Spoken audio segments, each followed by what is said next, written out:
Sur Zouk TV, des témoignages, des études, des échanges, l'association Les Jardiniers du Bonheur vous présente Un cœur à cœur, une émission fraîcheur pour apprendre à cultiver le meilleur avec Jésus.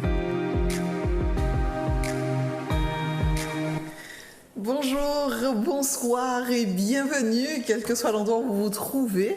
Nous sommes heureux de vous recevoir, nous sommes heureux que vous nous receviez chez vous pour un nouveau cœur à cœur avec Jésus. J'ai pour invité William. Bonjour William. Bonjour, merci. Merci d'être avec nous aujourd'hui. Merci à vous, amis téléspectateurs, d'être à notre rendez-vous pour cultiver le jardin de notre cœur, cultiver le meilleur. Et aujourd'hui, nous aurons certainement à raisonner, à nous poser, à réfléchir autour de nos besoins, de notre plus grand besoin. Quel est le plus grand besoin du chrétien? Alors, il est important de faire la nuance entre un désir et un besoin. Nous savons que le désir, il est comment, William? Éphémère, spontané, instantané. Mais un besoin est plus profond. Il fait appel aux éléments vitaux de notre vie.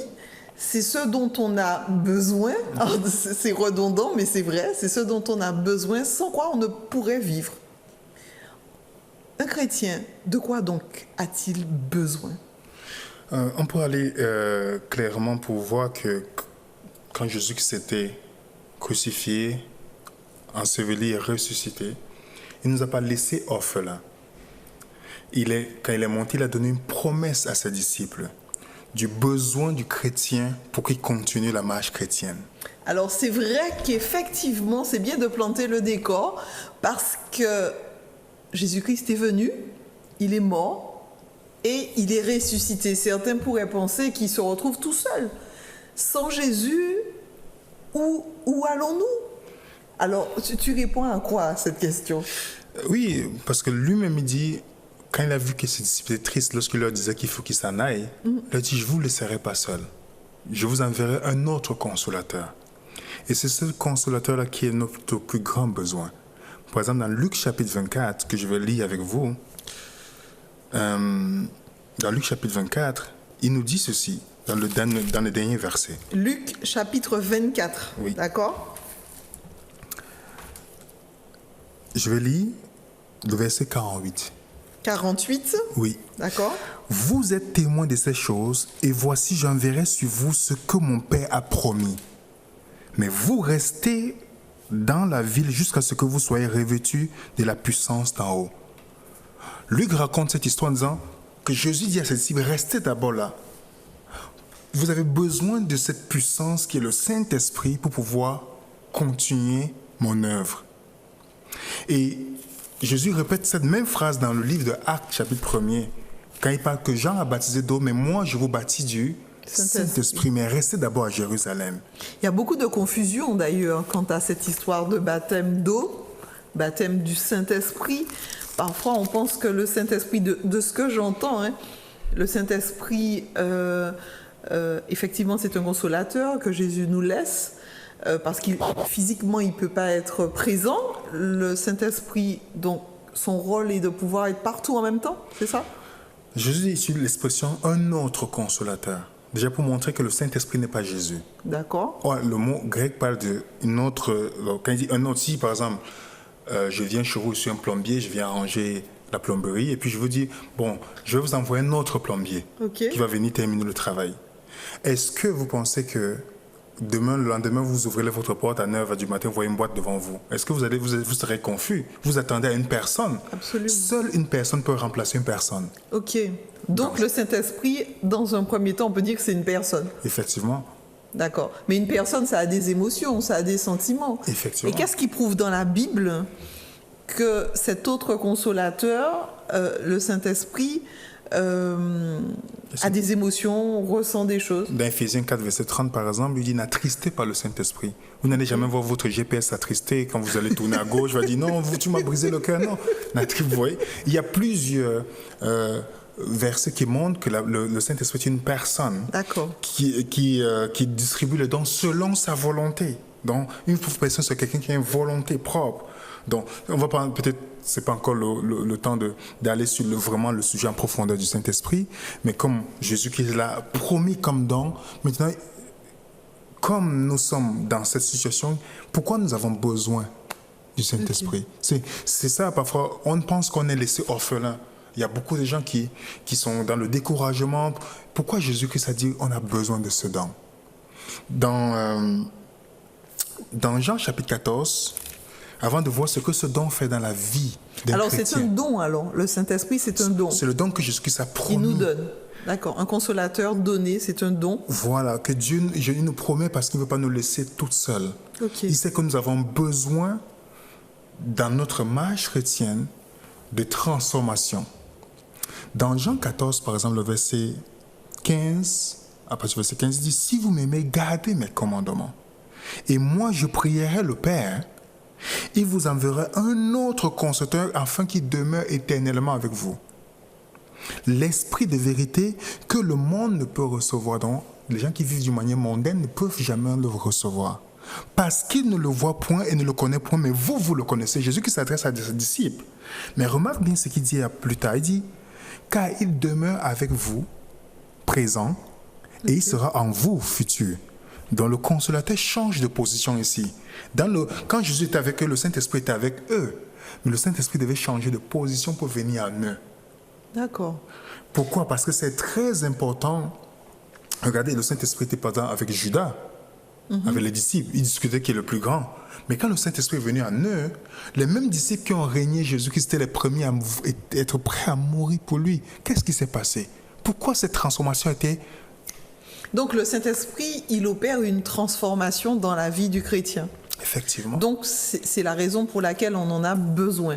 Mais cette transformation, est-ce qu'elle survient à la suite? Alors généralement, quand on parle du Saint-Esprit, certains considèrent que c'est quelque chose de très diffus, c'est une puissance, c'est quelque chose de très à part.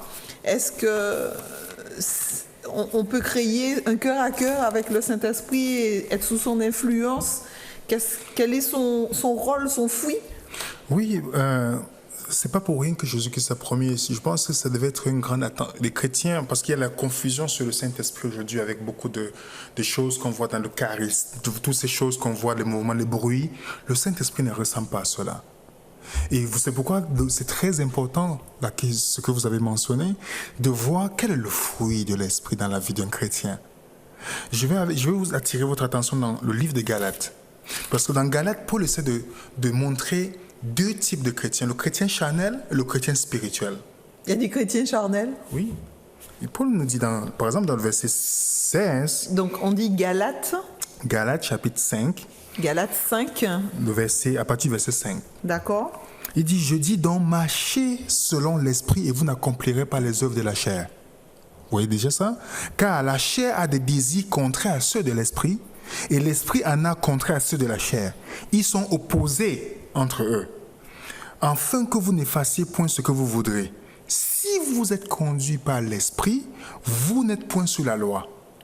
Or, les œuvres de la chair sont manifestes. Donc, le chrétien charnel, voilà comment on peut reconnaître la débauche, l'impureté, les dérèglements, l'idolâtrie, la magie, les rivalités, les querelles, les jalousies, les animosités, les disputes, les divisions, les sectes, l'envie, l'ivrognerie, les excès de table, les choses semblables. Je vous dis d'avance, comme je l'ai déjà dit, que ceux qui commettent de telles choses n'hériteront pas le royaume de Dieu. Paul décrit d'abord, premièrement, le chrétien charnel, celui qui vit constamment selon la chair, qui laisse ses désirs prendre possession de lui. Alors, mais ces personnes n'hériteront pas le royaume des cieux. Mais je crois qu'on est très nombreux à ne pas hériter le royaume des cieux. Mais oui, si on s'arrête là, on peut tomber dans le découragement. C'est ce que j'allais dire. Mais regardez ce que Paul dit. Il commence le verset 22 par « mais ». Mais c'est, comme on appelle ça en anglais, une conjonction d'humilité. Pas mal, une conjonction d'humilité. Si je m'en vais je m'en vais parler à une fille, je dis, écoutez, je suis intéressé à toi, je veux qu'on fasse notre vie ensemble. Et la fille me dit, tu es un beau garçon, tu es gentil, tu es souriant. Lorsqu'elle dit « mais », ça veut dire que tout ce qu'elle a dit avant va être annulé par ce qui est dit maintenant. Donc Paul ne laisse pas les chrétiens Il dit, mais le fruit de l'esprit. Donc pour marquer le contraste avec ce qui est cité avant, tout ce qui vient maintenant pour annuler cela, si le chrétien se tourne et demande le Saint-Esprit dans sa vie.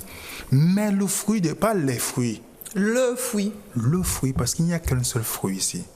D'accord. Le seul fruit qui est ici, c'est l'amour. Agapé. Ah bon? Oui, parce que déjà, il n'y a pas de virgule dans le grec, vous savez bien. Donc, le fruit de l'esprit, c'est l'amour. Les autres points, c'est les composants de l'amour.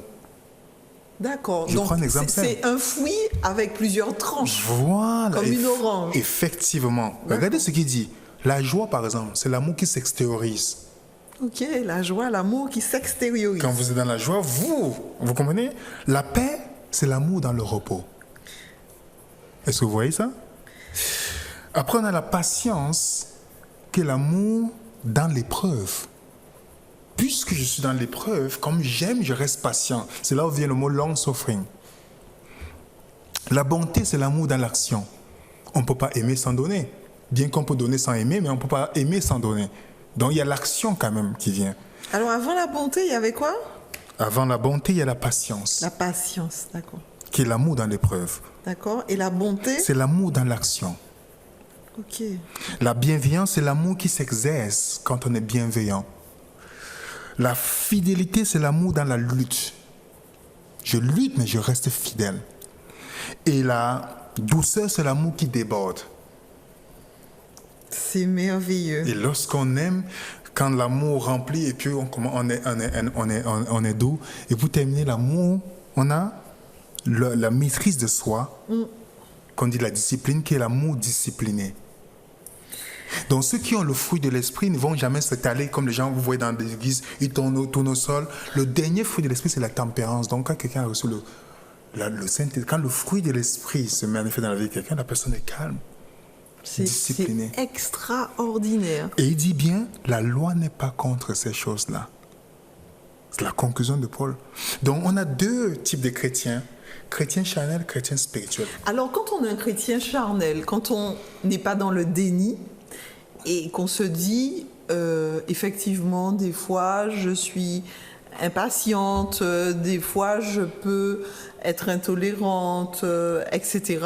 Donc c'est déjà une bonne chose de reconnaître Effectivement. son état et qu'on se dise mais j'ai envie de progresser. J'ai envie de tendre vers ce fruit de l'esprit. Donc j'ai besoin du Saint-Esprit, c'est ça? Oui. Et comment est-ce qu'on appelle ce processus? Est-ce que je peux bénéficier de l'aide du Saint-Esprit pour ça? Effectivement, parce que comme vous avez dit, quand on devient chrétien, on ne devient pas parfait directement dans notre caractère. Je suis rassurée parce Il y a un beaucoup sont processus. découragés. Oui, parce qu'ils sont découragés à cause des types d'évangiles qui sont prêchés, qui font en sorte que les gens vivent dans la culpabilité toute leur vie. Personne ne doit venir à Dieu parce qu'il a peur d'être perdu. On vient vers Dieu à cause de la beauté de son caractère. Moi, dans mes premières années dans le christianisme, j'avais la perception des pharisiens que vous devez faire ceci, sinon vous n'êtes pas sauvés. Mais ce n'est pas ce que la Bible nous enseigne. La sanctification que la Bible enseigne, c'est une marche progressive. Parce que je ne veux pas quitter du charnel, du jour au lendemain comme ça à spirituel. C'est une progression au fur et à mesure que le Saint-Esprit me convainc de mes péchés. Je sens le besoin de crier à Dieu à l'aide. Seigneur, tu as promis que tu vas me délivrer du péché. Change mes goûts. Dieu va changer au fur et à mesure nos goûts. Au fur et à mesure. Alors quand il est dit la beauté du caractère, nous sommes dans un jardin, donc je me dis... Comment se révèle la beauté du caractère de Dieu? La beauté du caractère de Jésus? Comment est-ce qu'on arrive à se délecter, apprécier, être parfumé de cette beauté-là et avoir envie de tendre vers? C'est un changement radical de la façon que nous pensons. Déjà, les gens viennent dans le christianisme pensant que c'est une succession de règles à suivre d'abord.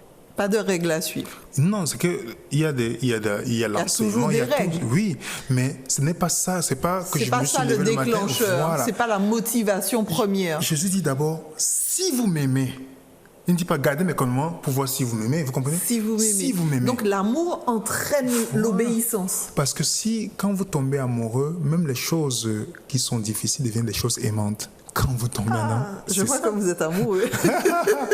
Donc, en tombant amoureux de Jésus-Christ, les choses au fur et à mesure, par reconnaissance, ça va venir. Tout cela va venir. Donc, nous avons besoin d'abord de connaître la personne de Jésus-Christ, pas de connaître d'abord la personne de Jésus-Christ, puisqu'il est le centre de tout. Lorsque j'apprends à connaître qu'est-ce qu'il a fait pour moi, son amour, son sacrifice pour moi, qu'est-ce qu'il est venu faire dans ma vie. Mais en fait, il faut tomber d'amour pour lui. Effectivement. Les chrétiens commencent parfois, comme moi aussi, j'ai commencé d'abord par les règles, et finalement, on vit dans la culpabilité. Quand on tombe dans le découragement, on dit « Ah, je suis perdu, je ne vais jamais arriver. » Mais comment développer cette relation avec le Saint-Esprit? Est-ce qu'on peut lui parler? Est-ce qu'il faut lui parler ou pas lui parler? Comment est-ce qu'on peut identifier sa voix? Vous savez, le chrétien peut identifier le Saint-Esprit, c'est une personne, on parle à une personne. Romains chapitre 8, verset 26 dit « Nous ne savons pas quoi demander à Dieu, mais c'est l'Esprit qui intercède encore pour nous dire ce dont nous avons besoin. » Puisque nous ne connaissons pas nos véritables besoins. C'est seul le Saint-Esprit qui nous le révèle. Donc, on a besoin de prier, réclamant la promesse de Dieu. Tu as promis que tu devais envoyer le consolateur dans ma vie. J'ai besoin du Saint-Esprit. J'ai besoin de lui en criant. Le chrétien qui supplie Dieu que ce don se manifeste dans sa vie ne va jamais rester dans le silence. Mais ce besoin, il semble ici qu'il soit plus spirituel, plus matériel. Il est comment ce besoin? Quand on dit qu'on a besoin du Saint-Esprit, est-ce que c'est dans l'optique d'une transformation interne personnelle ou pour obtenir quelque chose? C'est surtout notre transformation. Ça, c'est très, très important. Regardez bien, pour que je sois véritablement transformé, il me faut avoir l'amour de Dieu. Et qu'est-ce qui met l'amour de Dieu dans mon cœur? Romains chapitre 5, le verset 5 me dit que c'est le Saint-Esprit qui met l'amour de Dieu dans mon cœur. Romains 5, chapitre 5, verset 5. Voilà. Chapitre 5 et verset 5. Il dit c'est seul le Saint-Esprit qui met l'amour de Dieu dans mon cœur. C'est pourquoi c'est notre grand besoin. La vie éternelle, c'est quoi? Est-ce que c'est d'aller vivre dans le ciel? Non. Te connaissent. Voilà, Jean 17, verset 3. Le seul vrai Dieu. C'est qu'ils te connaissent, toi, le seul vrai Dieu, Jésus-Christ que tu as envoyé. Donc la vie éternelle n'est pas d'aller vivre aussi. D'abord, on peut expérimenter la vie éternelle sur la terre en connaissant Dieu, en tombant en amour avec lui. Et qu'est-ce qui nous permet de tomber en amour? C'est le plus grand besoin, le Saint-Esprit. Wow! Et comment est-ce qu'on sait qu'on est sur le chemin de l'amour? Puisqu'il faut qu'on tombe d'amour. Si ce besoin, on ne le ressent pas, est-ce qu'on peut lui demander de créer ce besoin en nous? Effectivement. Justement, heureux ceux qui sont pauvres en esprit, qui reconnaissent leur pauvreté spirituelle, car le royaume des cieux à eux. Lorsque je reconnais que j'ai tout essayé de mes propres efforts, que j'ai échoué, j'ai essayé de reformer ma vie, j'ai échoué, oui. Alors je me tourne et dis, Seigneur, puisque c'est Dieu qui a promis, il a dit dans Ézéchiel 36, le verset 20, à partir du verset 26, il dit, je ôterai le cœur, votre cœur de pierre. Je mettrai en vous quoi? Un cœur de chair. Je mettrai mon esprit en vous. Et c'est quoi un cœur de chair? Le cœur de chair, c'est pour dire un cœur sensible, converti. Un cœur de pierre, c'est un cœur... C'est pas un cœur organique. Là, il est question d'émotion, un cœur qui garde les commandements de Dieu, un cœur qui est sensible. Je ferai en sorte que vous marchiez selon mes lois et mes ordonnances. Donc c'est Dieu encore qui va nous permettre d'arriver à ce point. Mais il faut d'abord que je reconnaisse mon incapacité à être sauvé par moi-même. Alors, reconnaître son incapacité à être sauvé par soi-même. D'ailleurs, un verset me vient à l'esprit, celui qui reconnaît ses fautes, les délaisse, obtient miséricorde. Donc, le Saint-Esprit nous aide dans cette démarche-là. On a grand besoin du Saint-Esprit parce que c'est lui qui nous convainc du péché dans Jean chapitre 16. Si je n'ai pas la conviction du péché, je vais vivre dans mon péché toute ma vie. Donc, j'ai besoin aussi de demander la présence du Saint-Esprit dans ma vie. Pour identifier le péché dans ma vie. C'est lui qui va me convaincre. Combien de choses nous savons que c'est mauvais, mais nous le faisons. Et sans même pleurer. On finit par s'y habituer au Effectivement.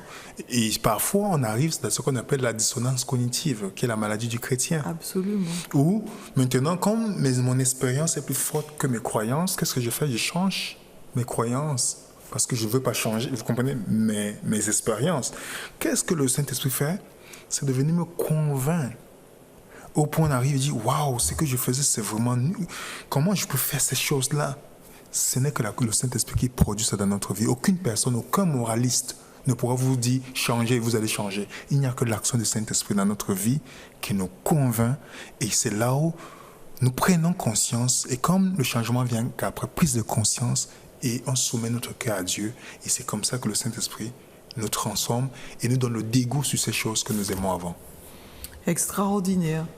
Donc, je comprends que le Saint-Esprit, c'est un peu le jardinier de mon cœur. Il vient l'arroser de nouvelles choses pour me permettre d'intensifier ce cœur à cœur avec Jésus.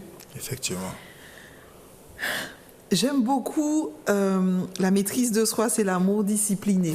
Souvent, ceux qui disent je demande au Saint-Esprit, j'exige que le Saint-Esprit me donne, ou quand je reçois le Saint-Esprit, je parle, je change de transformation, je parle un verbe que je ne comprends pas et qu'on entre dans des choses. C'est tout faux finalement, puisque c'est la maîtrise de soi. Oui, parce que est doux. Je pense qu'on parlera ça dans notre sujet, tu parles d'accord, mais il faut comprendre que celui qui reçoit le Saint-Esprit ne tombe pas dans une forme d'arrogance. Il n'y a aucun don que Dieu nous donne qui est centré sur nous-mêmes. Le don que Dieu nous donne, c'est pour l'édification des autres. Donc, les gens qui pensent parfois pas, tu n'as pas reçu le Saint-Esprit, tu ne fais pas ceci. Ça, c'est une forme d'arrogance. C'est de l'arrogance spirituelle. Effectivement. Parce que celui qui est proche de Dieu voit qu'il est encore très loin. Parce que Dieu est infini. Ça prend combien de temps pour l'infini d'atteindre l'infini? Une infinité de temps. Donc, plus je me rapproche vers la source de la lumière, je vois que je suis sale. Mais celui qui voit comme s'il est autosuffisant, ça c'est déjà une forme d'arrogance. C'est la personne qui n'a pas commencé sa marche chrétienne. Waouh, extraordinaire. Quand on a besoin du Saint-Esprit, il est accessible donc à tous? Il est accessible. Donc si on n'est pas transformé, ce n'est pas à cause de Dieu. Le don est là. C'est à nous de réclamer le don par la foi. Il dit dans Luc 11, verset 13, « Si donc méchant que vous êtes, vous savez de donner de bonnes choses à vos enfants, à combien plus forte raison Dieu donnera-t-il le Saint-Esprit à ceux qui lui demandent? Dieu est plus disposé à nous donner que nous sommes prêts à recevoir. » Alors, comment se mettre dans les dispositions de réception de ce don? Déjà, il y a prier pour ça, mais avec la foi, parce que ce n'est pas quelque chose qui se reçoit avec le sentiment. Okay. Est-ce que je crois quand je réclame la promesse de Dieu qui m'a donnée? Parce que celui qui a la foi prend Dieu selon ses paroles. Ok Seigneur, tu as promis que tu vas donner, alors je demande au nom de Jésus, je le reçois. Ça c'est une condition. Il y a des conditions pour recevoir le Saint-Esprit. C'est la foi. Il y a aussi les choses qui peuvent empêcher le Saint-Esprit dans ma vie d'agir. Tout à l'heure, on a lu Jean 14, il dit « L'esprit des vérités que le monde ne peut recevoir ». Donc, celui qui vit d'une manière mondaine attriste le Saint-Esprit dans sa vie. C'est pourquoi il dit « N'attristez pas le Saint-Esprit ». Parce que si je vis chaque fois, je me tourne chaque fois vers le mal, qu'est-ce que je fais? Je neutralise et contrecarre l'action du Saint-Esprit dans ma vie. Et est-ce qu'il peut mourir? Cette voie-là peut mourir en nous? On parle parfois de péché contre le Saint-Esprit. Effectivement, parce que quand on arrive au point où on a péché contre le Saint-Esprit, il n'y a plus de remise en question. Mais on peut être à l'église et on a péché contre le Saint-Esprit. Dans Jean chapitre 16, Jésus dit qu'il va arriver un temps où les gens vont vous tuer croyant rendre un culte à Dieu dans les synagogues. Ils sont dans l'église, mais ils ont eu un péché contre ces personnes. Ce sont eux qui sont les juges, les plus excellents juges de leur prochain. Mais vous ne parlez pas de mort physique, parce que certaines personnes peuvent être vivantes en apparence, mais mortes spirituellement. Effectivement, il y a une grande différence. Donc c'est pourquoi nous devons, comme la Bible dit, si vous entendez son cœur aujourd'hui, si vous entendez sa voix, n'endurcissez pas votre cœur. Nous devons prier à Dieu, si Seigneur, nous avons besoin du Saint-Esprit. Seigneur, pardonne-nous toutes les fois qu'on a attristé le Saint-Esprit. Tu as promis, Seigneur, délivre-nous. Seigneur, je suis rien sans toi, sinon je suis perdu. Nous devons arriver à un point où nous sentons qu'il n'y a qu'une seule solution, c'est tourner vers Dieu. Pas avec un plan B, ok, au cas Dieu ne répond. Non, Seigneur, ma vie ne dépend que de toi. J'ai besoin de ce don dans ma vie pour vivre une vie qui t'honore.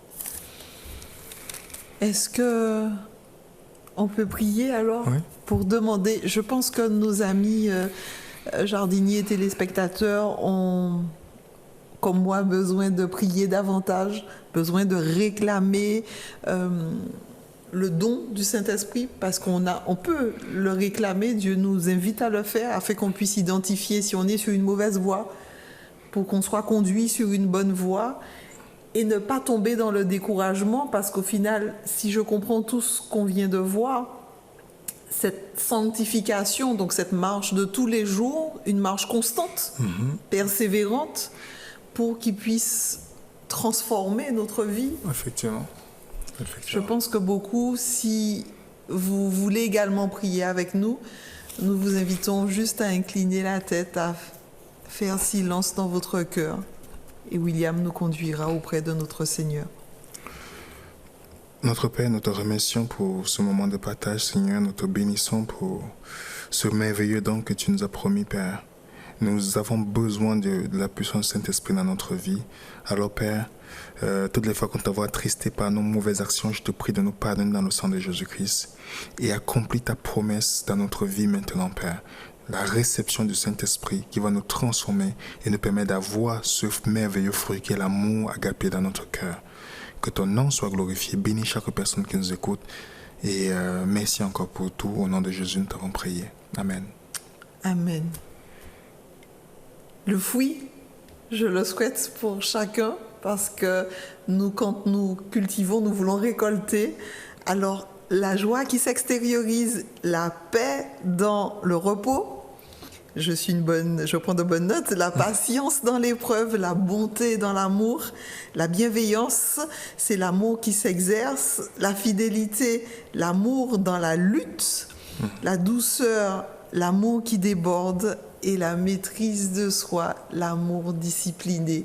C'est ce que nous souhaitons que l'Esprit du Dieu vivant opère en chacun d'entre nous. Il est à notre portée parce qu'il nous l'a laissé comme un cadeau béni, un cadeau divin. C'est celui que nous vous souhaitons. À très bientôt, William. Merci. À bientôt, amis téléspectateurs. Au plaisir de nous revoir dans un prochain Cœur à Cœur avec Jésus. Sur Zouk TV, des témoignages, des études, des échanges, l'association Les Jardiniers du Bonheur vous présente un Cœur à Cœur, une émission fraîcheur pour apprendre à cultiver le meilleur avec Jésus.